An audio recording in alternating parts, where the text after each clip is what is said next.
পর্ব সংখ্যা। মাহতিমের বাঁকা হাসিটা দেখে বিমূঢ় হয়ে গেল মেহনুর। মাথার ভেতরটা ভো ভো করছে এখন। মাহতিমের কাণ্ডকারখানা দেখে প্রচণ্ড লজ্জায় গা কাটা দিয়ে উঠছে।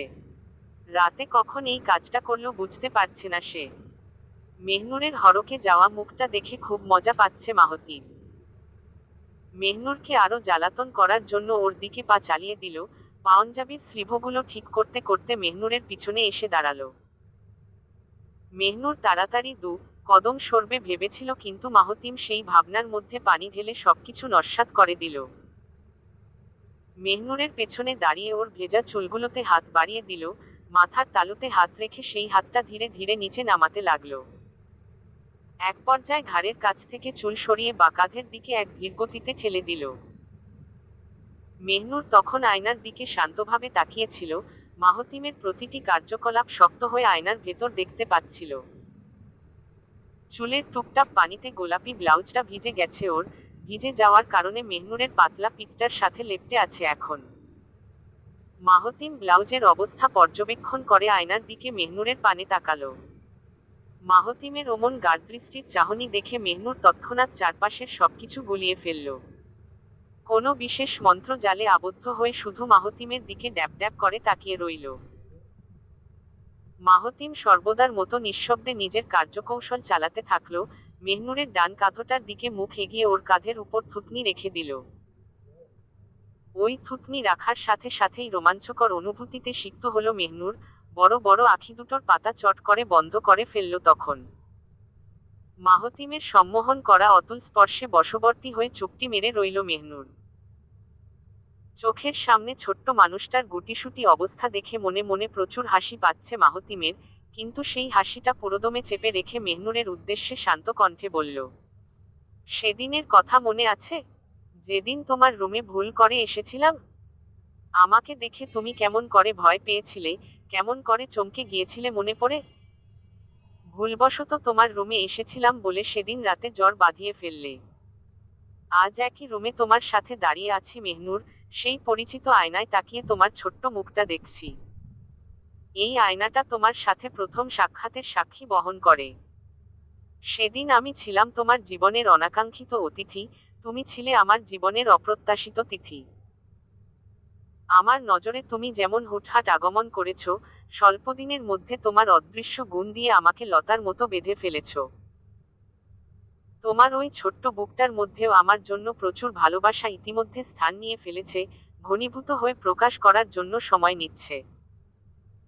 মেহনুর, আমার কাছে তুমি যেই শান্তিটুকু অনুভব করো, সেটা বিভিন্ন ঘটনা থেকে আমি বুঝে গিয়েছি। কাল রাতে যখন বজ্রপাত হলো, তুমি চাইলে আমার হাতটা সরিয়ে দিতে পারতে। আমি তোমাকে আগলে রেখেছিলাম ঠিকই, কিন্তু সুপ্ত অধিকারবোধে জড়িয়েও রেখেছিলাম। কিন্তু তুমি সেটা মোটেও করনি, তুমি আমার বুকটার সাথে পিঠ লাগিয়ে পরম শান্তিতে ঘুমিয়ে পড়েছ।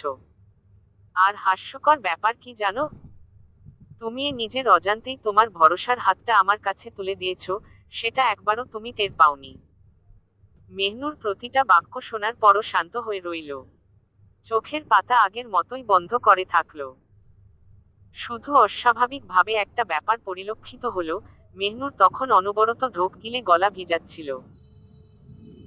মাহতিম কিছু সময় নীরব থাকার পর আয়না থেকে দৃষ্টি সরিয়ে নিল।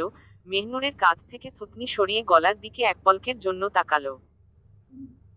জায়গাটা গোলাকার বৃত্তের মতো লাল হয়ে আছে, ক্ষুদ্র কালো তিলটা কেন্দ্রবিন্দুর বৃত্তের মাঝখানে ঠাঁই নিয়েছে। কাল রাতে ওই তিলটাই কিভাবে যেন আবেশে ডুবিয়ে দিয়েছিল, ওইটুকু সৌন্দর্যের কাছে মুগ্ধ হয়ে একটু বেপরোয়া আচরণ করেছিল মাহতিম। নিজের অবস্থার উপর বিভ্রান্ত হয়ে ঘুমন্ত মেহনুরের গলায় ঠোঁট বসিয়ে দাঁত চাপিয়েছিল। মাহতিম সেই দাঁতটার উপর নিবিষ্ট নয়নে তাকিয়ে রাতে অবস্থাটা চিন্তা করতে থাকল।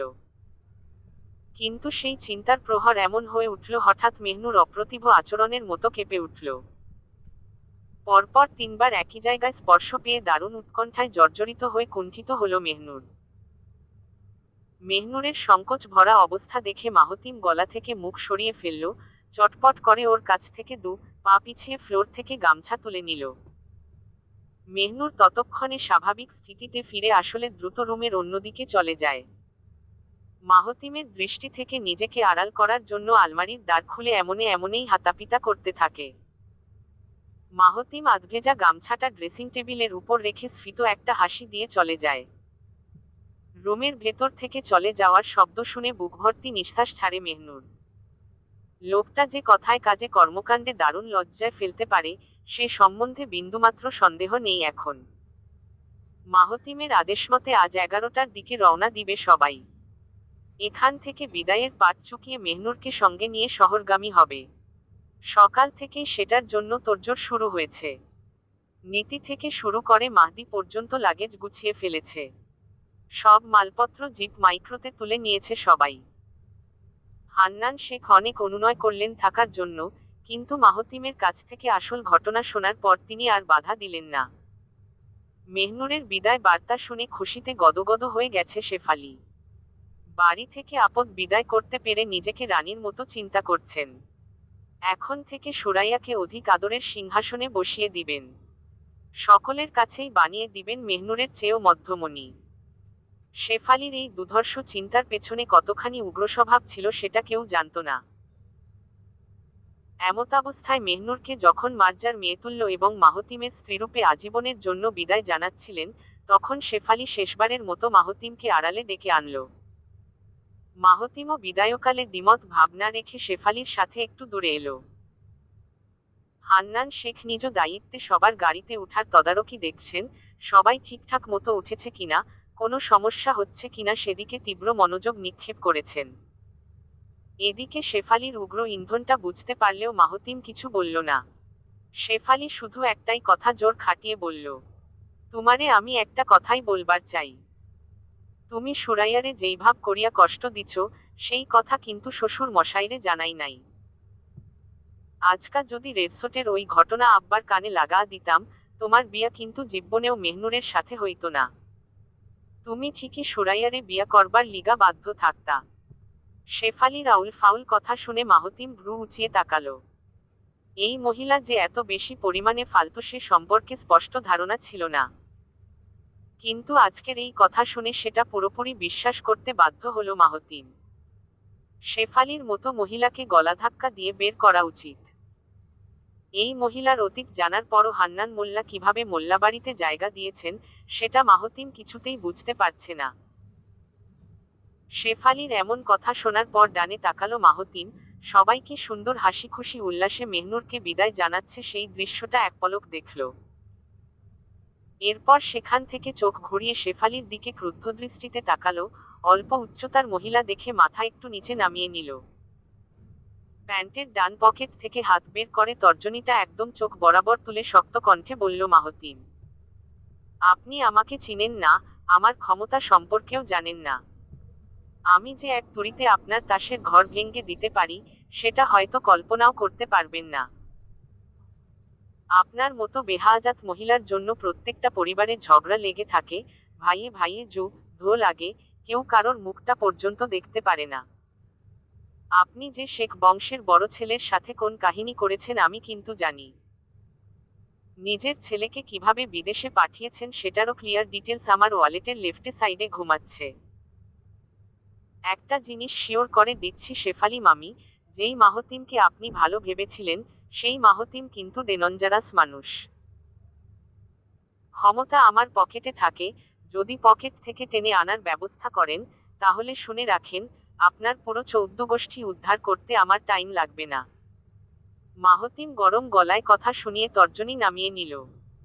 শেফালির কাছ থেকে মাথা উঠালো ঠিকই, দৃষ্টি সরালো না সে। শেফালির অবস্থা তখন ভয় আতঙ্কে শোচনীয় হয়ে গেছে। মাহতিমের পেশা সম্বন্ধে না জেনেছে সেটা কোনোভাবেই রাজনীতির সাথে যুক্ত না, কিন্তু পেশাটার নাম এতই কঠিন, ওর উর্বর মস্তিষ্ক মনে রাখতে পারে না। শেফালি বড় একটা ঢোক গিলে নিজের সংযত রেখে জোরপূর্বক হাসি দিল, কিন্তু সেই হাসিতে মাহতিমের মুখের অবস্থা পরিবর্তন হলো না। শেফালি চোখ ছোট করে সহাস্যে হেসে দিয়ে মাহতিমের উদ্দেশ্যে বলল, তুমি জানি কিসে কাম করো? মাহতিমের মেজাজ আগুনের মতো দগদগ করছিল। এই দুমুখ মহিলাকে লাথি মেরে ঝাঁটা দিয়ে বিদায় করা উচিত। এমন মহিলা সমাজের জন্য অভিশাপ, পরিবারের জন্য কলঙ্ক। কিভাবে সেকেন্ডের ভেতর প্রসঙ্গ উল্টে স্বাভাবিক আচরণ করছে। মাহতিম মুখটা কঠোর করেই গরজ গলায় বলল, আপনার মতো মূর্খ ধূর্ত মহিলা আমার পেশাটা মনে রাখতে পারবে না। আপনার মতো মহিলা শুধু সংসারে আগুন লাগিয়ে নিষ্পাপ সাজতেন পারবে, দরকার পড়লে নিজের দোষটা সুন্দর করে আরেকজনের ঘাড়ে চাপাতে পারবে। আর আপনাকে একটা জিনিসের জন্য ধন্যবাদ জানাতে চাই, মেহনুরের ঘটনা নিয়ে বাড়িতে যদি পিন না লাগাতেন তাহলে হয়তো এত তাড়াতাড়ি বিয়ে করাটা পসিবল ছিল না। তাছাড়া সুরাইয়ার শাস্তি ওর নিয়তির উপর ছেড়ে দিলাম, কিন্তু আপনার শাস্তিটা ঠিকই নিশ্চিত করব। অপেক্ষা করুন। মাহতিমের শেষ কথাটা শুনে শেফালির মুখ থেকে হাসি চলে গেল। এমনভাবে হাসিহীন হলো, যেন খারাপ কিছুর মুখোমুখি হতে যাচ্ছে। মাহতিম আর সময় নষ্ট না করে জিপে চড়ে বসে শেফালিকে কোন বিপদের ইঙ্গিত দিয়ে গেল এখনো ধরতে পারছে না শেফালি। কিন্তু মাহতিমের কথাগুলো শোনার পর এখন বিদেশ পড়ুয়া ছেলে সজলের জন্য চিন্তা হচ্ছে। মাহতিম জিপে উঠে বসতেই মেজাজটা আরো চটে গেল। মার্জা কোনোভাবেই মেহনুরকে জিপে যেতে দিবে না। একটানা দীর্ঘ জার্নি, তার উপর কড়া রোদের মধ্যে মেহনুরের অবস্থা খারাপ হতে পারে। এসব চিন্তা করে মার্জা মেহনুরকে জিপে পাঠাতে নারাজ। এদিকে জিপের স্টিয়ারিং দুহাতে আঁকড়ে রাগে গোজগোজ করছে মাহতিম। মাথাটা ডানে ঘুরিয়ে মাইক্রোর দিকে ক্ষুব্ধ দৃষ্টিতে তাকিয়ে আছে। মার্জাও মাইক্রোর জানালা দিয়ে চোখ রাঙিয়ে পাল্টা দৃষ্টি ছুড়ে তাকিয়ে দেখছে। মা ছেলের এমন অন্তর্দৃষ্টি দেখে সবাই নির্বাক হয়ে গেছে। হান্নান মোল্লা এমন উটকো পরিস্থিতি দেখে তাড়াতাড়ি দলকে শান্ত করার জন্য মাহতিমের কাছে যায়। মাহতিমের কাঁধে হাত রেখে নরম সুরে বললেন, মার্জা মা ঠিক করেছে মাহতিম। তুমি একটু দাদুর কথা চিন্তা করে দেখো। তোমাদের যেতে যদি 4 ঘন্টা লাগতো তাহলে আমি বাধা দিতাম না, কিন্তু এখানে অনেক সময় লাগবে। ও এত সময় জিপের মধ্যে ঠিকমতো চোখ বুঝতে পারবে না। 12টার দিকে কি রোদ উঠে জানো তো? গাড়িতে করে গেলে মার্জা ওকে দেখে রাখতে পারবে। তুমি ঠান্ডা হও। হান্নান শেখের যুক্তি শুনে মাহতিম কোনো দ্বন্দ্ব সৃষ্টি করল না। চুপচাপ সেটা মেনে নিয়ে হ্যাঁ সূচকে সাই বুঝিয়ে দিল। মাহতিমের অবস্থা দেখে ড্রাইভিং সিটে বসা সিয়ামের হাসি পেল। পাশে বসা তৌফের কানের কাছে হাসি চেপে ফিসফিস করে বলল, বদ্দা চেতি গেছে। সিয়ামের মুখ থেকে চাটগাইয়া ভাষা শুনে হাসি আটকাতে হিমশিম খাচ্ছে তৌফ। উপরের দাঁত দিয়ে খুব কষ্টে নিচের ঠোঁট কামড়ে রেখেছে, হাসির দোটানায় ফেসে গিয়ে দুগাল ফুলিয়ে থেমে থেমে ফিসফিস শব্দ হচ্ছে। সেই ফিসফিস আওয়াজ শুনে ঠিক পেছনের সিটে থাকা মাহদি ভ্রু কুঁচকে ফেলল। মোবাইল গেমটা পজ করে মাথা পিছু ঘুরিয়ে মেহনুরের দিকে তাকালো, এরপর সামনে ঘোরাতেই তৎক্ষণাৎ তৌফের উদ্দেশ্যে বিরক্ত কণ্ঠে বলল, তৌফ ভাইয়া তুমি ফিস ফিস করে দুর্গন্ধ ছড়াবে না। মাহদির কথায় অকপটে হাসি থেমে গেল তৌফের। মাহদি দুর্গন্ধ দিয়ে কি বুঝালো কেউ সেটা বুঝতে পারেনি। সবার দৃষ্টি এখন মাহদির দিকে কেন্দ্রীভূত থাকলে মাহদি গলা খাকারি দিয়ে ভাবসাব ভঙ্গিতে বলল, আমার দিকে তাকাচ্ছ কেন? মাহদির প্রশ্ন শুনে ফারিন ওর মাথায় চারটি মেরে বলল, তোর কথার মানে কি বলদা? কি বুঝাতে চাচ্ছিস? ফারিনের কথা শুনে মাহদি মনে মনে আরো বিরক্ত হলো। ওদের মতো গণ্ডমূর্খের দল আর দুটো দেখেনি। মুখটা বিরক্তিতে ডুবিয়ে রেখে অ্যাটিটিউড নিয়ে বলল, তোমরা আসলেই এক একটা গাধা। বাদ শব্দের মধ্যে ব কেটে প বসাও। যা বুঝতে পারবে সেটাই তৌফ ভাইয়া ফুল স্পিডে ফিস ফিস করে দিচ্ছে। ফারিন ওর উত্তর শুনে চিন্তা করবে তার আগেই সিয়াম তৌফের দিকে ঝুঁকে এসে কপালে ভাঁজ ফেলে তাকালো, নিচু কণ্ঠে বলে উঠল, শালার ব্যাটা পাত দিতাছস? এককেরে চামড়া তুলমু এই কাজ করলে। সিয়ামের রাগত চেহারা দেখে তৌফ নিজে রাখবে না গালিগালাজ করবে বুঝে উঠতে পারছে না। মাহদি যে এমনভাবে ফাঁসিয়ে দিবে সেটা চিন্তার বাইরে ছিল। ওর ঘাড়টা ধরে ধরে মটকাতে পারলে ঠিক হতো, কিন্তু এখন মেহনুরের সামনে জোর গলায় কিচ্ছু বলতে পারছে না। শানাজের সাথে চুপি চুপি দুটো কথা সারার জন্য ইচ্ছে করে পেছনের সিটে বসেছে সৌভিক। সবাই যখন মেহনুরের সাথে কথা সেরে নিচ্ছিল, শানাজ তখন সৌভিকের জানালার কাছে হাত রেখে দিল। দৃষ্টি সামনে রেখে এমন ভান ধরল যেন হাতটা আনমনে রেখে দিয়েছে। সৌভিকও অন্যমনস্কের ভঙ্গি ধরে শানাজের হাতটার উপর নিজের হাত রেখে দিল। গাড়ির পেছনের সিটে একা বসা সৌভিক চট করে সানাজের হাতটা 5 আঙ্গুলে খামচে ধরল। যতটা তীব্রভাবে ধরলে হাতটা লাল টকটকে হয়ে যায়, সৌভিক ঠিক তেমনভাবেই ধরে থাকল। সৌভিক সামনে দিকে তাকিয়ে থাকলেও সানাজ এখন জানালা দিয়ে সৌভিকের দিকে তাকিয়ে আছে।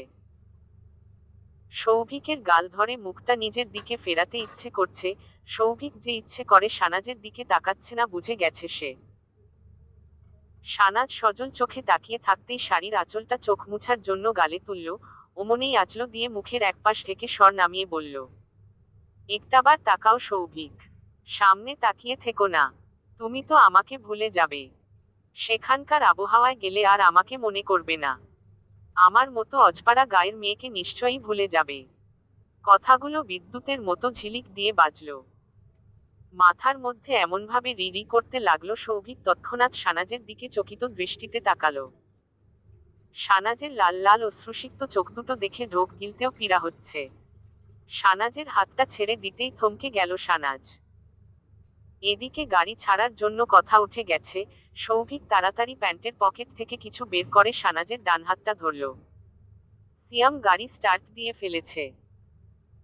সৌভিক চকচকে সিলভার রঙের বস্তুটা তর্জনী ও বৃদ্ধাঙ্গুল দিয়ে ধরতেই সানাজের মধ্যমা আঙ্গুলের পরের আঙ্গুলটায় সুরসুর করে ঢুকিয়ে দিল। চকচকে বস্তুটা আঙ্গুলের সম্পূর্ণ ঢুকে যেতেই গাড়ি শো করে চলে গেল। সানাজ চলে যাওয়া গাড়িটার দিকে ঝাপসা দৃষ্টিতে তাকিয়ে রইল। সেই ঝাপসা দৃষ্টিতে দেখতে পেল নীতি, মাহদি, তোফ জানালা দিয়ে উকি মেরে হাত নাড়িয়ে বিদায় জানাচ্ছে, বাড়ির সবাই সেই একইভাবে হাত নাড়িয়ে বিদায় জানিয়ে দিচ্ছে। সবার থেকে দূরে থাকা সানাজ শুধু শেষের সিটটার দিকে তাকালো, সৌভিক ওদের বিদায় জানালো না।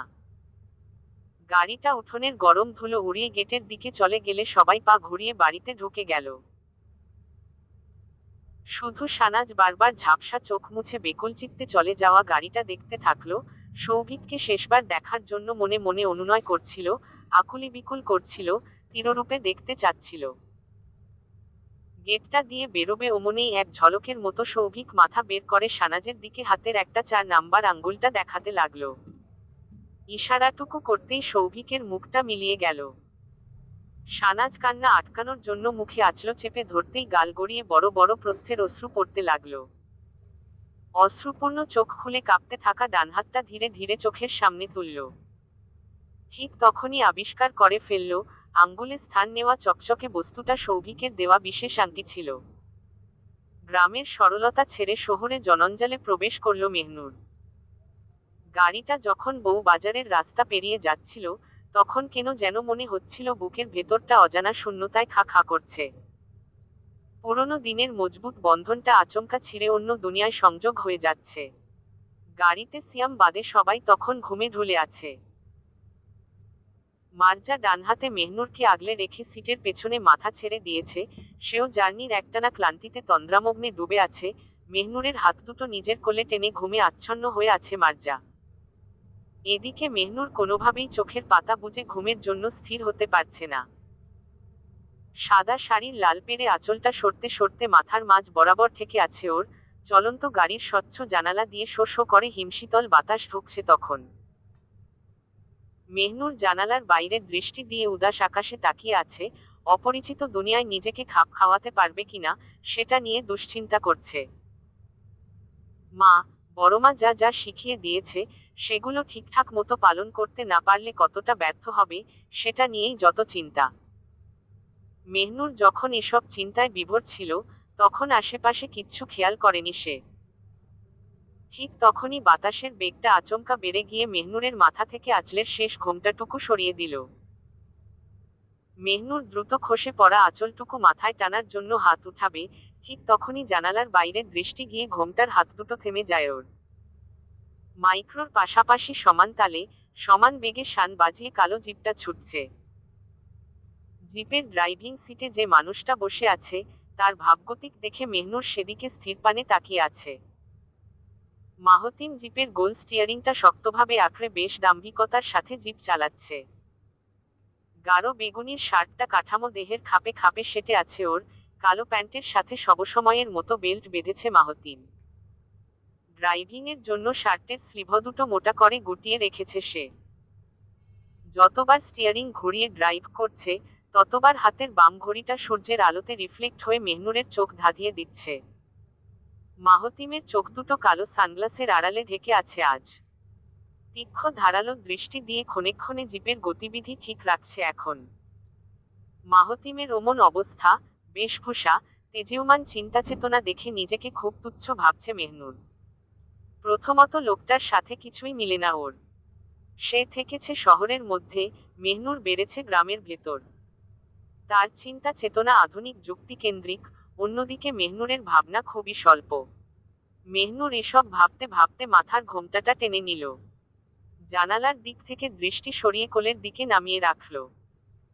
মনের ভেতর তীব্র জোরদার ঝড় চলছে, সেই অশান্ত ঝড়ে মন মস্তিষ্ক বেকাবু কায়দায় যুদ্ধ করছে। মেহনুর সেই চুপটি মেরে গাড়িতে উঠেছিল, এখনো সে অবস্থায় নীরব হয়ে আছে। মাহতিম বারবার ড্রাইভিং এর ফাঁকে মেহনুরের দিকে তাকাচ্ছে, ওর অবস্থা দেখে যতদূর বুঝতে পারল, কোনো বিষয় নিয়ে মেহনুরের মধ্যে বিষাদের ছায়া নেমেছে। মাহতিম ওর দৃষ্টি আকর্ষণ করার জন্য হর্ন সিস্টেমে হাতের তালু চেপে মৃদুভঙ্গিতে হর্ন বাজালো। সিয়াম তখন কপাল কুঁচকে লুকিং মিররে তাকালে তখনই পেছনের ভিউ দেখে ড্রাইভ করা অবস্থায় হেসে দিল। সেখান থেকে দৃষ্টি সরিয়ে নিতেই মেহনুর ততক্ষণে জানালা দিয়ে বাইরে তাকালো। সানগ্লাসের আড়ালে থাকা চোখ দুটো দেখতে না পেলেও মাহতিমের মুখটার দিকে চুপ করে তাকিয়ে রইল। মাহতিম ফাঁকে ফাঁকে দু দফা মেহনুরের দিকে তাকিয়ে শেষে জিপের স্পিড বাড়িয়ে সিয়ামের পাশাপাশি আসলো। সিয়াম ক্ষণিকের জন্য মাহতিমের দিকে তাকালে মাহতিম সে সময় ছোট্ট একটা ইশারা করল। সেই ইশারাটা কি ছিল সেটা মেহনুরের পক্ষে বোধগম্য ছিল না, কিন্তু সময়ের পাল্লা ভারী না হতেই সিয়াম গাড়ির স্পিড এমনভাবে বাড়িয়ে দিল, সবাই গাড়ির অমাত্রিক ঝাঁকুনি খেয়ে ঘুম থেকে চমকে উঠল। তোফ গাড়ির জানালার সাথে মাথা ঠেকিয়ে হা করে ঘুমাচ্ছিল, কিন্তু গাড়ির এমন আকস্মিক স্পিডে হড়বড় করে চমকে উঠে সিয়ামের দিকে ক্রুদ্ধ দৃষ্টিতে তাকালো। কাঁচা ঘুম নষ্ট করার জন্য মেজাজ তুঙ্গে উঠে গেছে তোফের। এদিকে সিয়াম তোফের দিকে ভেটকি মেরে তাকালে তোফ আহত পশুর মতো ছটফট করে পা থেকে জুতা খুলতে থাকে। সিয়াম ওই দৃশ্য দেখে তাড়াতাড়ি ওর হাত ধরে আটকায়, এক হাতে ড্রাইভ করতেই অন্য হাতে তোফের সাথে হাড্ডাহাড্ডি অবস্থা চলতে থাকে। একটু আগে যারা ঘুম থেকে উঠেছিল তারা আবার ঘুমে ঢুলে পড়ে। সবাই আবার ঘুমে নিমগ্ন হলে কেউ দুজনের অবস্থা দেখতে পায় না। মেহনুর ওমন পাগলের কারখানা দেখে একবার তৌফের দিকে তাকাচ্ছে, আরেকবার উজবুকের মতো সিয়ামের আকুতি মিনতির দৃশ্য দেখছে, অথচ প্রতিবার কিছু বলতে যেয়ে থেমে যাচ্ছে মেহনুর।